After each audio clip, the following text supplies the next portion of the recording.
Hello everyone, this is the video lecture for College Algebra, Math 1414, Section P6. I don't have a great title for this one. I'm just going to call this Fraction Action.com. Don't go there. So anyways, yeah, we're going to do a lot of fractions. So let's do this thing. Let's just jump into it. P6, 7. I got 3x minus the 12 divided by x squared minus 8x plus 16. And they say, simplify. Okay. What? Well, first off, don't get freaked out. Just because it's a fraction doesn't make it necessarily hard. We're just going to be looking at it as two separate problems. We got the top, we got the bottom. So on the top, is there a way to simplify? Is there a way to factor or something like that? And so they both have a 3. So I could do that for the top. Okay, what about the bottom? Is there a way to simplify that? Is there a way to factor the bottom? Is there a way to, I don't know, put it like something like this, right? If I were to factor it, it would look like this, right? What two numbers multiply to the 16 but add up to 8? Okay, well, hold on. I got 1 times the 16. I got 2 times 8. And I've got 4 times 4. Yeah, oh. But what if I said 4 plus 4? Wouldn't that make the 8? Aha! So this is definitely going to be the one thing that I need to work with. The problem is that I don't want a positive 8, I want a negative 8. So I would say a negative 4 minus another 4 to make the negative 8. That's really what's going on. So they both have a negative 4 down there. So that's that process. Again, we've seen that in the last section. I think we only really did one of those, but it's something that, again, we've all seen a bazillion times, I'm sure. If not, well, you'll be seeing it a bazillion times, and my math will make sure that you see it a bazillion times. Okay, can I still find a way to simplify this here? And I know you're saying it, cancel. Yep, you can just cancel those guys out. If they're the same on both the top and the bottom, cancel them out, make it simple, you're done. That's it. For part A, okay, I can't do that on every single problem, because it would just annoy me. It'd probably annoy you too. Every one of these problems, as far as I'm seeing, is that they have a part A and a part B. Okay, so your part A is simplifying it, and then part B is saying, well, x not equal to something. It just looks like that. X not equal to what? What they're trying to say is find the domain restrictions. Now, we're going to talk a lot more about domains later in Chapter 2 in particular. But what they're really trying to get at, the bottom line, the bottom, is that when the bottom is equal to 0, see how I made that funny? When is your bottom equal to 0? When is this guy right here equal to 0? I'm going to say x minus 4 equals 0, solve for x. Yes, we have to solve for x. Oh, it's amazing. Well, how do you get x by itself? You add 4 to both sides, right? X, I don't know why I put a minus on there. X is equal to 4. Now, the thing is, it's really not equal to, it's the bottom not equal to 0, because you can't have a 0 in the bottom. And so you're going to put the 4 in there, and that's it, you're done. Again, why can't we have a 0 in the bottom? Because you get this guy, you try that in the calculator, and, well, watch out for your face as it blows up. Shield your eyes before you hit the enter button, okay? No, it errors out. It says error. So just watch out. You don't want to divide by zeros. It doesn't work. So we're trying to say, where could that happen? Where could I have a problem? And that's what they're just discovering there. Let's do 100 more of these. So P615, I got x minus 4 divided by 5x plus 15. And then they got a big dot in the middle. Love those big old dots. And 3x plus 9 and 3x minus the 12. That dot means multiply. And I know you've heard of this thing called cross multiply And that was not something that you need to learn. Don't do that. Okay? Don't do that. Whatever that is, don't do that. You just need to erase that from your brain. When you're multiplying fractions, you're multiplying straight across. Straight across. Straight across. It's not a big deal here. And so what you really end up with is x minus the 4 and 3x plus the 9 together, the 5x plus the 15, and the 3x minus the 12 together. Okay, awesome, cool. Now, we need to simplify it, right? So I want to see if any of these factors, I don't know, you could factor something out of the factor. Kind of funny there. We got a 3 in common right here. A 3 in common right there. And a 5 in common right there. So I'm going to rewrite this. This is good. But I'm going to keep going. I'm going to say now a 3,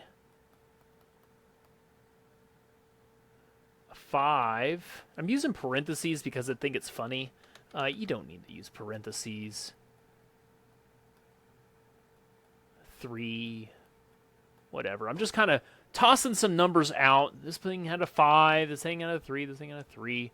Put them all, everything's multiplied. Everything's multiplied together. Multiply, multiply, multiply, multiply, multiply. Okay, cool. Everything's multiplied.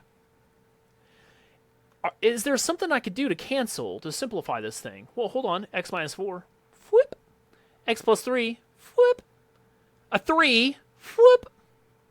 So I'm left with divide by 5. What is the number in the top? It's an invisible 1. Remember that if there's anything, there's still a top somehow. I don't really know how, but there's a top. There's always a 1 in the top, I guess. Invisible 1. There you go. Isn't that weird? All of this here simplified down to 1/5. Huh. And then, of course, because this is part A, we got a part B now. They say, well, when is x equal to 0 in the bottom? When is the bottom equal to 0? That kind of thing. You know, I'm looking here, and I do not see any time that I even have an x at all. So I just skipped that problem, right? Well, no. There's actually an answer here. They don't want to look at the final answer, sadly. I'm going to say, when is the bottom equal to 0? Ever. When is the bottom ever equal to 0? When did I ever have a denominator that could have been equal to 0? And so I'm running out of colors here. Let me use a nice magenta. I guess it's kind of like a pink. So any bottom at any time, I just want to see, could it have been equal to 0? Well, we had this guy right here and this guy right here. Now, can 3 equal 0? No. Can 5 equal 0? No, we just established that one. But these guys right here, these little factors here, although I canceled them, they're gone now, my final answer, I did have them at some point.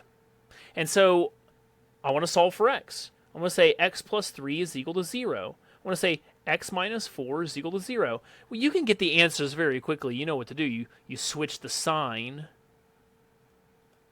and those are your answers. Switch the sign. Okay? That's it. That's it. Not too bad. So again, they're not wanting just the final answers bottom. They're wanting ever. If there was ever a bottom, we need to make sure and set it equal to 0, solve for x. Okay? Here's another one. X squared minus 1 divided by x. And then they have this weird symbol here. I don't know what that means. Okay, it means division. And they say simplify and find out when x is blah, blah, blah. Okay. Okay. This division right here, what they're really doing, and you do not have to write this on the side. I'm just wanting to show you because I think it's cool. It's cool math, man. It's cool. It means this. Fractions over fractions with fractions and lots of fractions. That's a bad word nowadays. I don't even want to say the word fraction. So, how am I supposed to simplify this? Well, there's two ways. If you ever see it like this, and we will, what you want to do is take this bottom one and you want to flip it into the top. What it would look like is x squared minus 1 divided by x now times, just like the last problem, x minus 1, x plus 1. Again, we flipped it. Now this problem is just like this guy. And then we do the, the multiply straight across kind of thing, okay? Cool. So that's one way. What I do here, honestly, is the same thing. I just flip it. And so now what we're going to get is x squared minus the 1 over x. Now times x minus 1 over x plus 1. Notice I change my division to a time sign. I just flip it. Now I can proceed on my way, and everything is happy once again, kind of. Okay. I need to simplify this. I need to cancel stuff. I don't see anything yet, but I think that this guy will factor x minus 1, x plus 1, right? What two numbers multiply to make a 1, yet add up to the 0 in the middle? We did that before.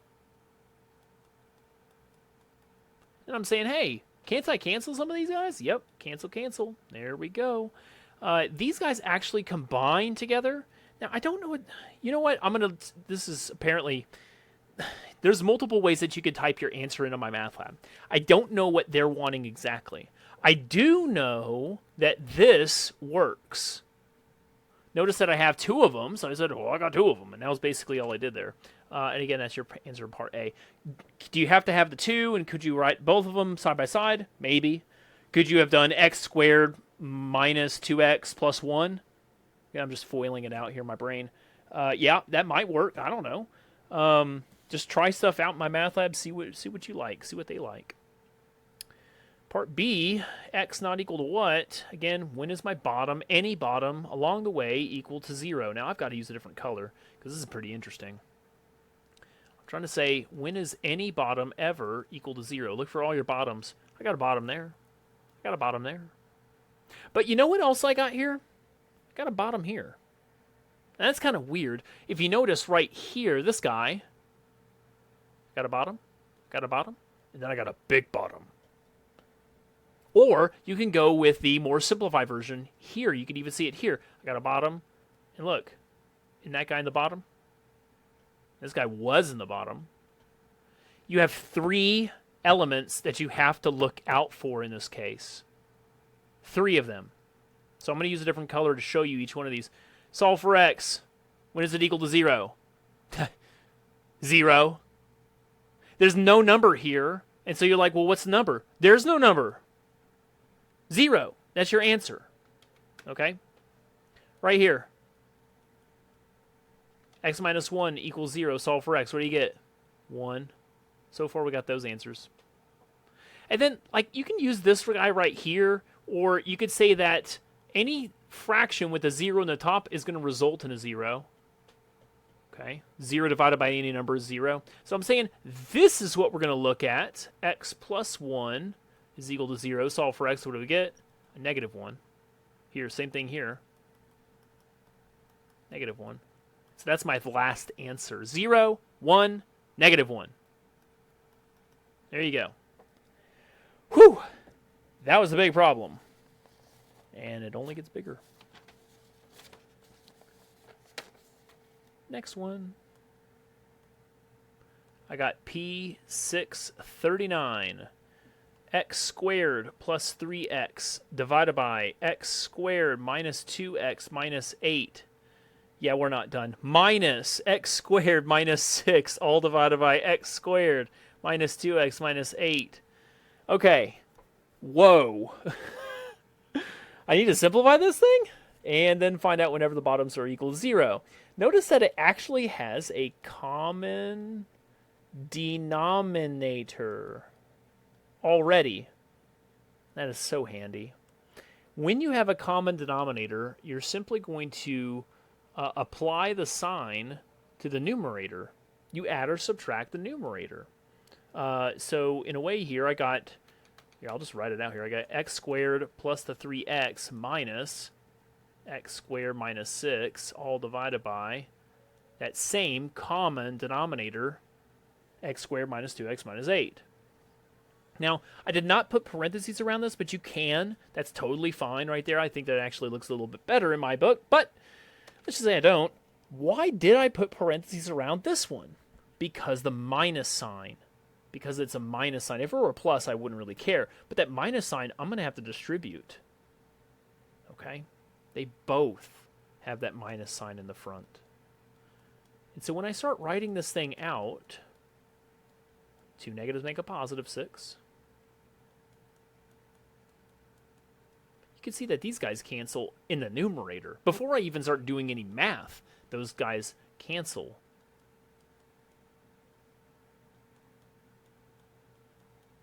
And I wonder now, can I factor somehow? Well, there's a 3 in the top, isn't there? What about the bottom? Can I factor that? What 2 numbers multiply to the 8 and yet add up to 2? Well, I think a 4 and a 2. So I got a negative 4 and a positive 2. Let's just say that. Again, I chose these numbers, like, quickly. But I see that I got a negative 2 here. What if I got a negative 4 and a positive 2? Makes a negative 2. I added them. And then I got a negative 2 and I got a negative 4 and a positive 2 multiplied to make a negative 8. So that also works. Again, from here to here, I'm assuming at this point that you're at least seen it before, because you have. But maybe not extensively, but at least somewhat. I'm just skipping a few steps there. Kind of. Not really. These guys cancel, and so I'm left with 3 over x minus 4, and that is much easier for part A. Part B, of course, x not equal to what? I'm going to look at any of the bottoms along the way. Well, I'm going to use a different color. I have a bottom here and here, but those are the same thing, so I don't really care about that. Yep, that's the same as this guy. And so I'm looking at any kind of bottom at any time, and you can see if I solve for x, I got a negative 2 and a positive 4. Again, I'm just switching the sign, changing the sign, and there you go. Positive turns into a negative turns into a positive, and that's, well, your part B answer. P653. We got lots more math to go. That's so much fun. Thank you for spending your time watching me do math. Kind of funny how that works. Okay. So I'm going to do the same thing, but this time I need to find the common denominator. And they're not easy. It's not like they're the same thing in this case. I don't really know what to do yet. What if I start simplifying first? What if I factor each one of these individually? So what 2 numbers multiply to make a 28 but add up to the 3? Like 7 and 4, right? Positive 7, negative 4. That should work. Same thing over here. What 2 numbers will multiply to the negative 20 but add up to a 1? Isn't that going to be a 5 and a 4? 5 times 4, and that somehow makes a 1. So what about a positive 5 and a negative 4? Now, again, I want a common denominator, these guys right here. I want them to be the same, but they're not. Do we have something in common? Yeah, right there. Not that you can cancel it, not that you can combine it, but what I'm really getting at is that you don't have to do anything else with it. They're good. The problems are right here. They're not the same. Now, I'm guessing that you've seen this before. If not, that's fine. I'm going to go the long way this time, and probably a lot more often than you think. I'm going to multiply this side by x plus 5 over x plus 5. Why x plus 5 over x plus 5? Doesn't that just cancel? Yeah. But don't cancel right now. Cancel later. Let's do some math before canceling. Don't be cancel happy yet. But this guy right here, I chose the 5, the x plus 5, because of this one right here. Similarly, I'm going to multiply this one by the x plus 7 over x plus 7.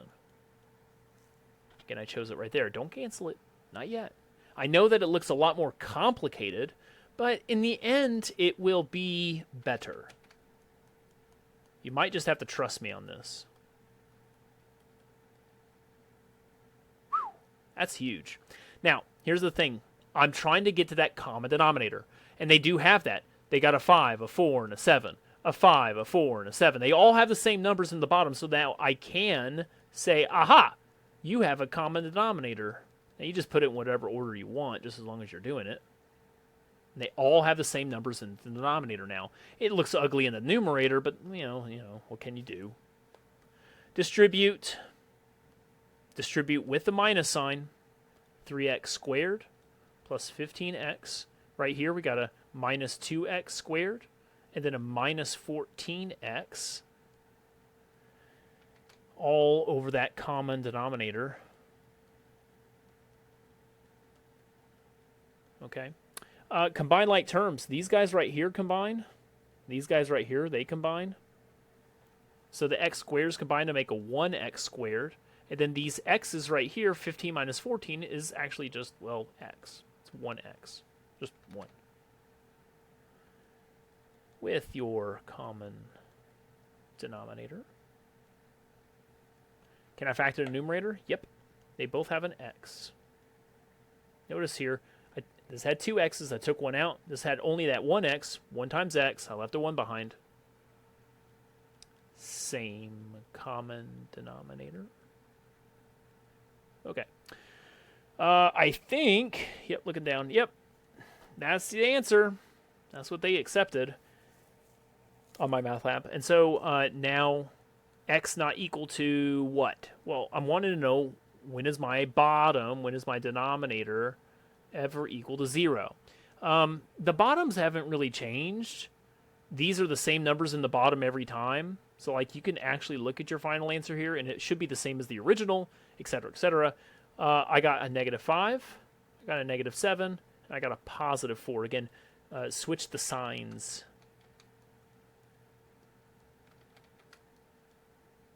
Okay, cool. And that would be your part B. Whew, that's a big problem. It's okay. I only got 2 more left. Only 2 more. Can't be that bad. Especially near the end of the section. Ha! Can't be that bad. I got x over 5 minus 1, all divided by x minus 5. I got a fraction inside of a big old fraction. It's okay. It's not that bad. I want to get a common denominator for the numerator. Sounds so weird. I want to just look at this top by itself. And I just want to work on it alone. Leave the bottom out of this thing. You don't want this thing down here. Just ignore it for right now. I'm looking only at the top.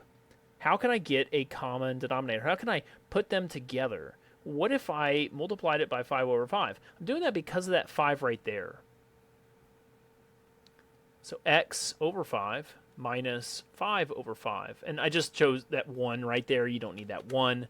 So I just chose to ignore it. Now it has a common denominator. I'm going to apply that minus or plus to the numerator.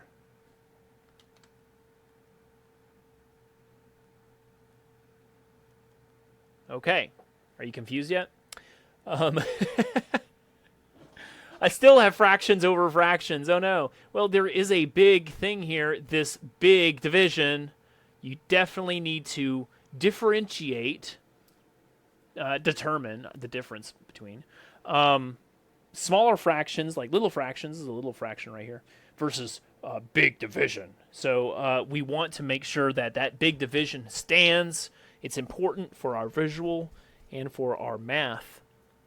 The only way I know how to make this thing more simplified is if I had 2 fractions over one another. I had a fraction over another fraction. If you haven't seen it, actually you have, I did it earlier, but if you haven't seen it a lot, I like this format because what I do is I take this and I flip it to the numerator. And so notice that I put a 1 down here. I just added a 1.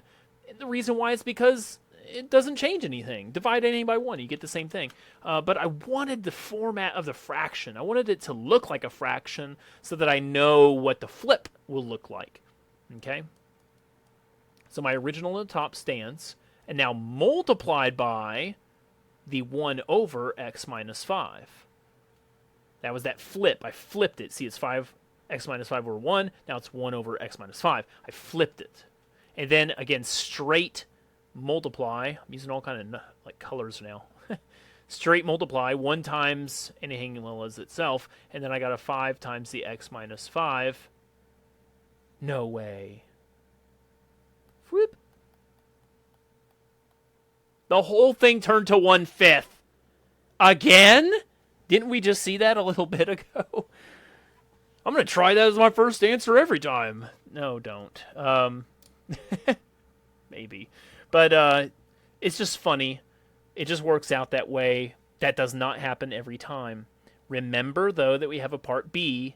What is x not equal to? When is the bottom ever equal to 0? I'm going to have to look at every single bottom that I had along the way and see if I can set it equal to 0. So here's a bottom. That's a bottom. Bottom. Bottom. That's a bottom. That's a bottom. Bottom. That's a bottom. Bottom. So really when we're solving for x, things like the 5 are not going to change anything. 1, that doesn't do anything. Solve for x. You got 1. No. Doesn't do nothing. There's not even an x to solve for. But this guy right here is important. And so x minus 5, what's the answer here? X equals 5. So just 5. Again, just switch the sign. And that's your answer. Okay, last question. P6, I think that's an 85. My 8s don't come out very good all the time. I have a rectangle, and it says that I have x divided by x plus 2, and then over here I got x divided by x plus 1, and they want the perimeter, not the area. Area might have actually been easier. Perimeter. Well, so perimeter is going to be this fence plus that fence plus this fence plus that fence. Just the sides, you're adding them up. So I got 2 of those and 2 of those. So I got 2 of the x over x plus 2 plus I got 2 of the x over x plus 1, and that's going to be my answer. It would be nice if I could just type that in my answer because I'm done now, right? Well, it is your answer. We just have to simplify it now. Whenever you have a number in the front, it actually means it's going to the numerator. And so we got 2x over x plus 2. I got 2x over x plus 1. Well, I don't have to keep putting equals box. You get the idea. I want a common denominator.